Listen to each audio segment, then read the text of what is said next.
చిక్కాపురం అనే ఊరిలో ఓ జంట తమ 10 ఏళ్ల కుమారుడితో కలిసి జీవించేవారు. వాళ్ళ కుమారుడు ప్రతిరోజు పాఠశాలకు వెళ్ళేటప్పుడు చిరుతిళ్ళ కోసం డబ్బులు అడిగి తీసుకెళ్లేవాడు. తండ్రి మందలించడంతో తండ్రికి తెలియకుండా తల్లి ఎంతో కొంత ఇచ్చి పంపేది. రోజు రోజుకు అతడు డబ్బులు ఇస్తే గాని స్కూలుకు వెళ్ళనని మారం చేయడంతో విసుగు చెందిన తల్లి డబ్బులు ఇవ్వడం మానేసింది.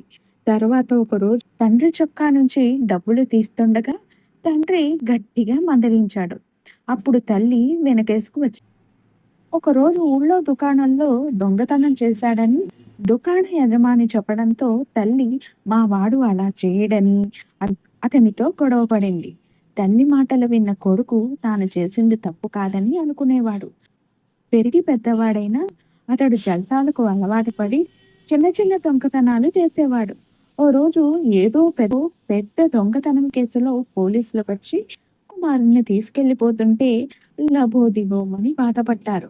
మొదటిసారి దొంగతనం చేసినప్పుడే గట్టిగా మందలించి ఉంటే సరిపోయేది కదూ అని బాధపడ్డారు. నీతి: పిల్లలు తప్పు చేస్తున్నప్పుడు ఆదిలోనే మందలించి మంచి మార్గంలో పెంచాలి.